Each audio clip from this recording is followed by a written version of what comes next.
Alhamdulillahi rabbil alamin wa bihi nasta'inu ala umurid dunya waddin wassalatu wassalamu ala asyrafil anbiya wal mursalin amma ba'd.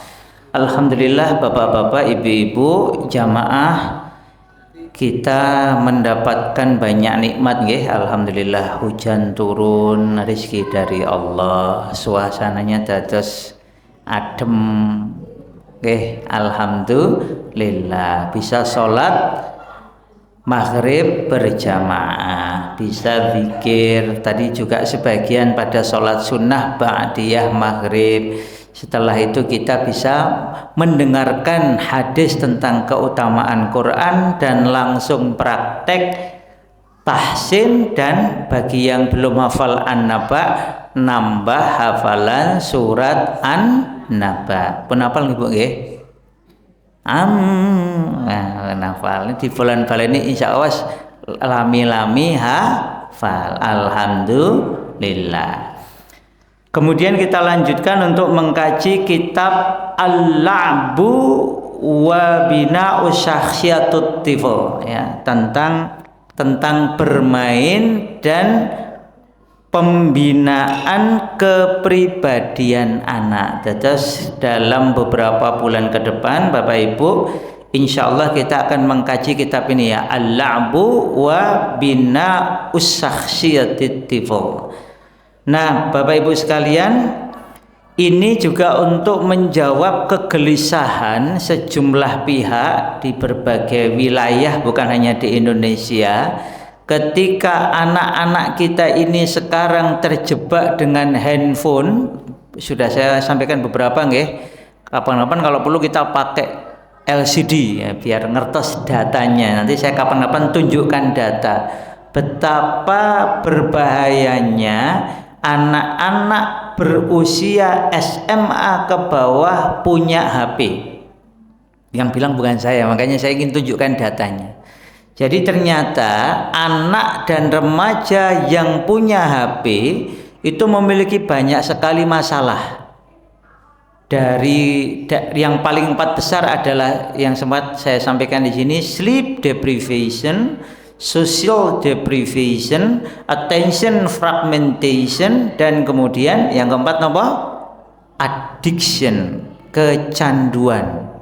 Bangun tidur nyari HP, mau tidur pegang HP, akhirnya hidupnya na'udzubillahi min dzalik.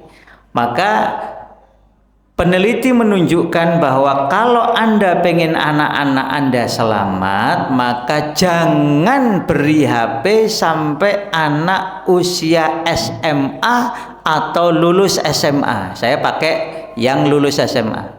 Anak saya baru 4 dan tidak ada yang ber-HP. Kemudian yang kedua, jangan sampai anak kita punya media sosial sampai usia 16 tahun, yang lain berpendapat sampai usia 19 tahun. Saking berbahayanya media sosial. Saya 2 hari yang lalu mengisi di satu sekolah, kemudian saya sebutkan data-datanya, lalu kemudian saya ajak para siswa, adik-adik, pengen sukses apa stres? Pengen selamat atau gagal? Selamat, sukses. Oke, maka yang punya HP hari ini juga serahkan HP kepada orang tua. Yang punya medsos hari ini juga uninstall medsos. Nah, siap apa enggak? Tugas saya kan mengingatkan bahwa ternyata data-data global, bukan hanya di Indonesia, menunjukkan anak-anak dan remaja yang punya HP usianya belum SMA atau belum lulus SMA ternyata mengalami banyak masalah. Begitu pula anak-anak remaja yang punya media sosial, entah TikTok, entah Instagram, entah Facebook dan semisalnya, itu ternyata mengalami banyak masalah kesehatan mental.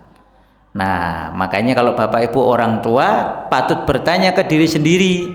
Kalau kalau ini adik-adik patut bertanya ke diri sendiri, saya itu pengen sukses atau pengen stres? Bapak Ibu pengen putra putrinya berhasil atau kenapa Bu? Atau gagal? Kalau pengen sukses ya yang tegas. Loh, kalau anak saya perlu HP gimana? Pinjem sama orang tua, tapi HP yang pegang orang tua, milik orang tua. Media sosial tak pakai media sosial, karena memang media sosial itu membahayakan kesehatan jiwa raga. Kalau sekarang sampai raga nggih, anak-anak kita. Kalau kita pengen anak-anak kita selamat, kata para peneliti, lebih aman, lebih baik tidak bermedia sosial sampai usia anak 16, atau kalau saya ikut pendapat yang lebih tinggi lagi 19 tahun. Nggak mati kok nggak punya medsos itu, tapi bermasalah kalau punya medsos sebelum waktunya, karena desain medsos itu untuk orang dewasa, bukan untuk anak-anak. Yang ketiga adalah sekolah-sekolah harus bebas HP. Ini kalau pakai bahasa penelitian phone free school, sekolah harus bebas HP, terutama murid-muridnya. Murid-murid itu nggak boleh pegang HP. Saya kemarin diskusi dengan dosen itu ya mumet kalau ngajar kok para mahasiswanya pakai HP. Jangan bayangkan nggih, dosennya ngajar terus mahasiswanya pegang HP. Kira-kira mendengarkan apa mboten? Mboten. Dikit-dikit dilihat HP, dikit-dikit jawab WA. Enggak selesai. Makanya sempat saya ngisi di suatu perusahaan loh, ini bukan mahasiswa nggih. Saya minta semua yang hadir HP-nya taruh di depan. Bagi yang bawa HP, HP-nya taruh di depan, nggak usah dilihat sampai acara selesai. Karena sebelumnya saya ngisi di situ, saya biarkan bapak-bapak, ibu-ibu itu pegang HP. Ternyata ada saja yang lihat HP lah, jawab WA lah, macam-macam. Akhirnya ngisi tapi seperti nggak ngisi. Maka begitu pertemuan kedua itu saya minta semuanya kumpulkan HP di depan, nggak usah lihat HP. Ternyata alhamdulillah forumnya jadi hidup, karena mereka bisa memperhatikan, tidak mengalami yang namanya attention fragmentation alias kekacauan perhatian. Nah, ini yang perlu kita perhatikan. Jadi sekolah-sekolah, bahkan kampus-kampus, bahkan perusahaan-perusahaan harus mulai mempertimbangkan bebas HP. Kalau di perusahaan komunikasi bisa menggunakan layar atau menggunakan laptop, tapi jangan HP. Terus gimana? Ya disediakan salah satunya tempat penitipan HP. Jadi datang HP dititipkan, pulang baru HP dipakai kembali. Lah kalau tugas-tugas gimana? Tugas-tugas seperti beberapa negara maju tidak lagi via HP. Pakai fisik, atau kalau ada link dikerjakan menggunakan laptop atau komputer, jangan pakai HP. Nah, yang keempat Bapak Ibu berkaitan dengan pembahasan kita. Jadi saran para peneliti, kalau Anda pengen anak-anak remaja Anda ini beres, selamat, maka pindahkan mereka dari masa kecil, masa muda penuh dengan HP, dengan masa muda, masa kecil bermain. Play based childhood. Masa kecil itu asiknya dengan bermain, termasuk dengan membaca buku, bukan dengan gadget. Nah, sekarang kita membahas yang keempat itu, karena ini solusi yang datang banyak dari Islam. Jadi Bapak Ibu sekalian, bermain adalah aktivitas penting yang bersifat psikis. Jadi bermain itu fisik, ya. Anak naik sepeda, anak main gobak sodor. Mriki enten mboten anak-anak tanggilan main gobak sodor? Pun mboten wonten. Anak main sepak bola. Nggih, sepak bola mboten napa-napa, gobak sodor perlu. Atau napa nika jungkat-jungkit sik dilempar niku napa naminipun? Napa nika? Napa? Sik ngagem potongan kraweng napa dilempar ngoten nika nggih. Wah, itu menyehatkan itu.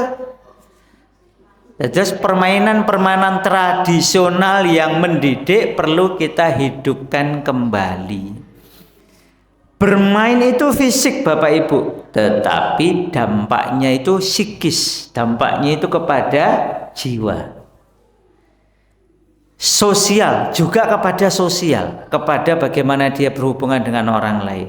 Dan juga intelektual, juga berhubungan dengan kecerdasan anak. Jadi ketika anak bermain, mainannya fisik, itu pada saat yang sama, itu dampaknya bukan hanya pada fisiknya, bukan hanya dia makin sehat secara fisik, juga pada jiwanya, psikisnya, kemampuan bersosialisasinya, dan juga intelektual ya, kecerdasannya. Sehingga menjadikan anak memiliki pribadi yang terbuka, siap menghadapi dan menjalani kehidupan. Karena hidup yang nyata itu bukan di depan HP. Hidup yang nyata itu yang ngeten niki. Makanya kajian-kajian langsung seperti ini tetap harus dihidupkan. Walaupun yang online ini kayak ini online ada, tetapi kajian offline yang ngeten niki nggih, yang langsung seperti ini tidak bisa digantikan oleh kajian online.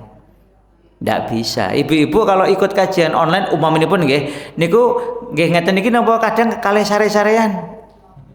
Kalih masak, kalih mlaku-mlaku, kalih turu-turu, kadang nggih keturun tenan. Tangi-tangi wis rampung to kajiane. Karena pakai online kayak kita lihat YouTube. Lihat YouTube itu mungkin ada manfaatnya, tapi tidak bisa digantikan dengan lihat, datang, dengar kajian langsung. Begitu pula bermain digital, bermain online itu tidak bisa menggantikan bermain yang sesungguhnya secara fisik.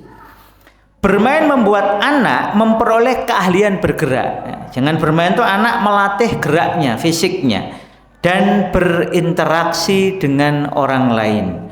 Bahkan bermain dianggap sebagai metode pendidikan yang alami. Jadi bermain itu bisa mendidik anak. Kalau kami di psikologi nyebutnya bermain itu bisa sebagai treatment perlakuan. Mamanya kita Toyib ini SMP ya, Toyib dan adik-adiknya ini mau kita kokohkan kepemimpinannya dan kerjasamanya. Maka kita adakan permainan psikologis. Itu saat Toyib dan kawan-kawannya usia SMP itu bermain, itu sebenarnya bukan hanya diberi perlakuan atau treatment, tetapi kita juga bisa melakukan assessment. Sudah selesai belum ASPD-mu? Belum ya? Assessment, standarisasi apa P-nya? Sing melu kesupen ya. Apa? Assessment, standarisasi pendidikan daerah. Ya betul ya. Nah, assessment itu bisa dilakukan dengan bermain. Anak diajak bermain atau disilahkan bermain, saat itu kemudian kita evaluasi bisa. Saya dulu pernah melakukannya menggunakan futsal. Jadi ketika saya mahasiswa di psikologi UGM, saya meneliti teman-teman yang main futsal atau main sepak bola. Jadi diteliti bisa. Bahkan kemudian saya bikin tulisan berdasarkan asesmen saya, penelitian saya tentang orang main sepak bola. Bisa. Terus bermain Bapak Ibu itu bisa sebagai perlakuan sekaligus sebagai assessment. Melalui bermain, seorang anak dapat belajar tentang kebiasaan mengendalikan diri, bergaul, sekaligus percaya pada diri sendiri. Berbagai bentuk bermain dapat membuat jiwa anak itu senang, gembira, membangun bakat atau potensi, ini maksudnya potensi, membangun potensinya dan kemampuannya untuk berkreasi. Saat anak bermain, Bapak Ibu, Mas-mas, Mbak-mbak, saat itu dia sedang melatih dirinya untuk menciptakan sesuatu, melakukan sesuatu. Melalui bermain, juga melalui bermain juga perkembangan psikologis, intelektual, sosial, emosi ya, bahkan emosi pada anak bisa tumbuh dengan baik.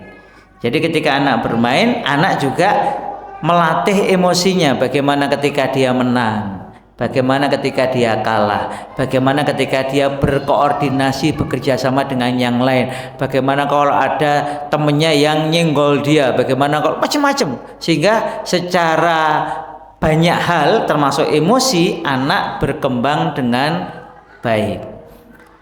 Bermain di masa anak-anak adalah sarana pendidikan penting yang berfungsi membentuk anak selama masa pertumbuhannya sekaligus memenuhi kebutuhan pokoknya. Kebutuhan pokok anak, Bapak Ibu, salah satunya nopo?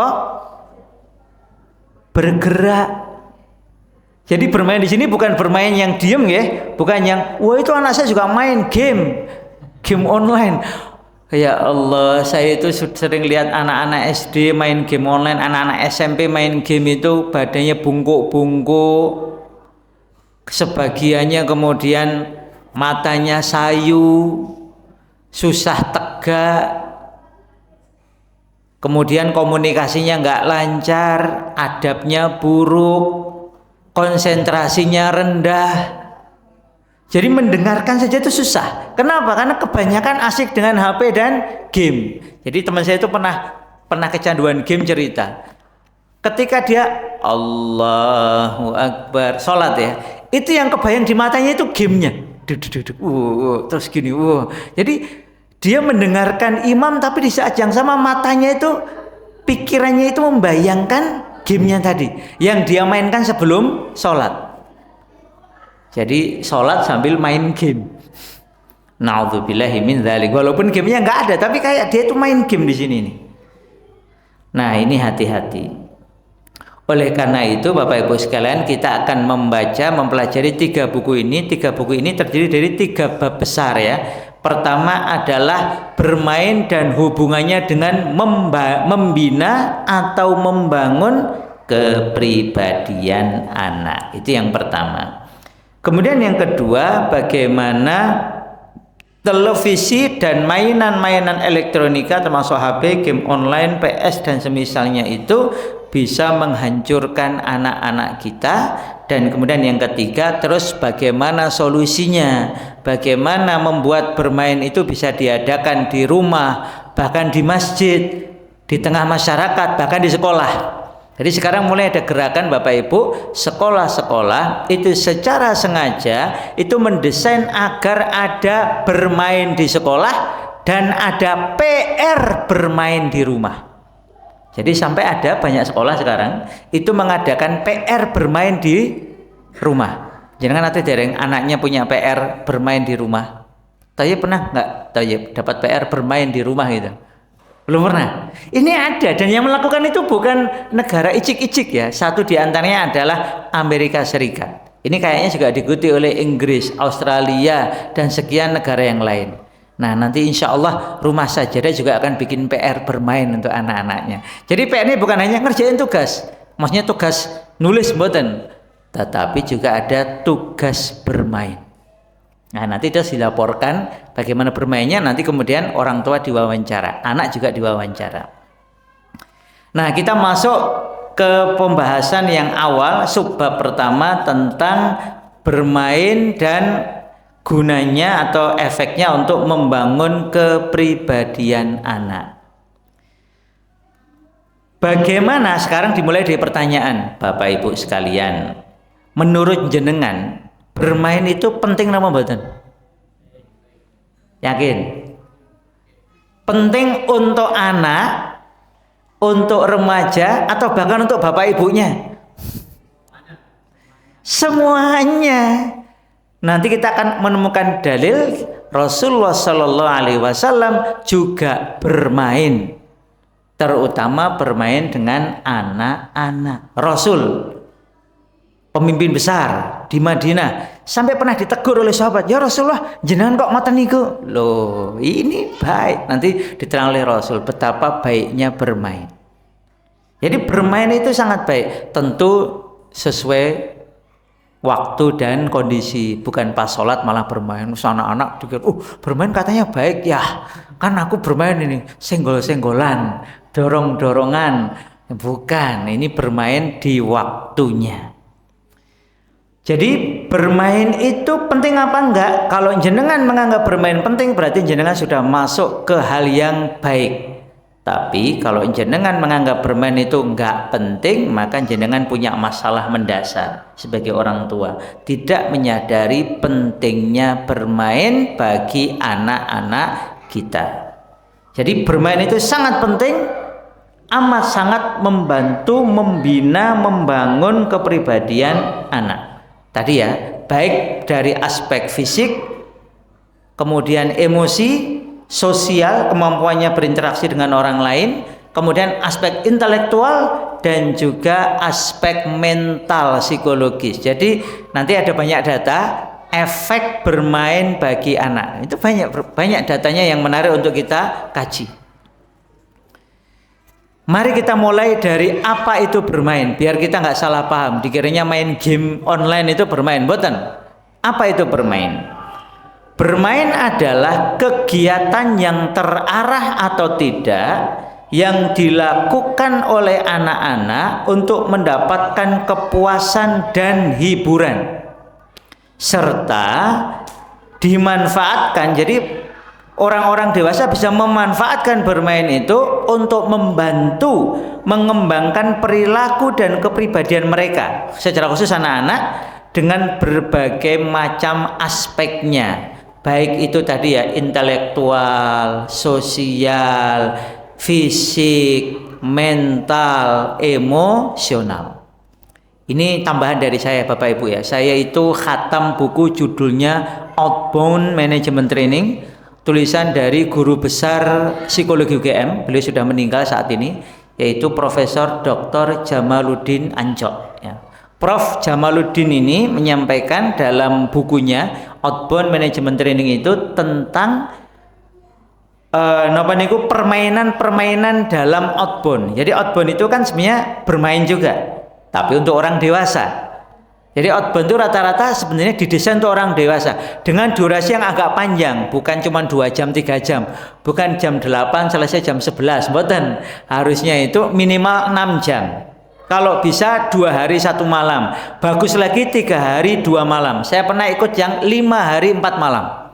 Efeknya makin kuat dan harus dirancang, harus ada kurikulumnya, terutama untuk orang dewasa. Jadi ada yang namanya meaningful outbound, outbound yang bermakna. Nah kata Pak Ancok, game-game, bukan game ya, permainan atau tantangan di outbound itu dirancang, didesain dengan ilmu untuk menjadikan para peserta itu memahami kehidupan. Jadi permainan atau tantangan dalam outbound itu bagian dari yang namanya miniatur kehidupan, dan itu ada ilmunya. Saya kemudian punya buku yang lain judulnya The Winning Trainer, itu kumpulan game, kumpulan permainan fisik ya, bukan game online, fisik dan cara ngukurnya. Jadi para psikologi itu membuat alat ukur berupa permainan-permainan. Namanya bermain berburu, namanya scavenger hunt. Saya kemudian mengubahnya menjadi sign on hunt, saya tambah sendiri.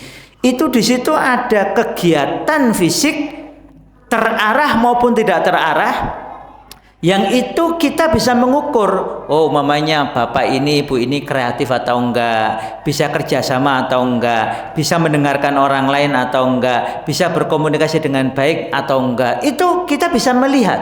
Makanya nanti kemudian kami biasanya menyiapkan namanya observer atau pengamat. Biasanya teman-teman psikologi kami briefing, ini nanti yang diamati ini aspek-aspek yang perlu diamati. Jadi ikut bermain sendiri itu adalah perlakuan, treatment, di saat yang sama bisa juga sebagai assessment, mengukur kemampuan seseorang. Nah, terus sekali lagi bahkan untuk orang dewasa pun ini bisa dilakukan, apalagi untuk anak-anak. Bagi anak-anak, bermain yang terarah atau bahkan tidak terarah, cuma lari-lari, kemudian oyak-oyakan, kejar-kejaran, itu bagus bagi mereka. Tentu kita tetap perlu mengecek bermain yang tidak saling menghina, bermain yang tidak saling mencelakan, tapi bermain yang saling menjaga dan menguatkan persaudaraan. Oleh karena itu Bapak Ibu, bermain khususnya bagi anak-anak bukan hanya sarana kesenangan dan hiburan, tetapi juga sarana yang efektif, punya dampak untuk mengembangkan perilaku dan membangun kepribadiannya.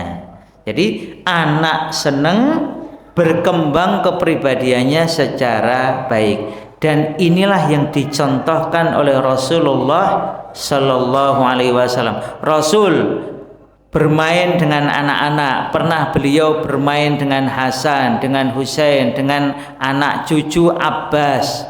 Bermain kuda-kudaan, bermain kejar-kejaran, bermain lari. Maksudnya lomba lari. Jadi Rasul melakukan banyak sekali. Nanti akan kita bahas secara khusus nanti di pertemuan di subbab khusus tentang dalil-dalilnya. Rasulullah juga membolehkan remaja putri, yaitu istrinya sendiri, yaitu Aisyah, itu bermain. Ya tadi ya, kejar-kejaran dengan Aisyah. Kemudian Aisyah itu waktu sudah nikah sama Rasul, ibu itu sudah nikah ya, sudah istri, itu bermain dengan mainan-mainan seperti kuda-kudaan.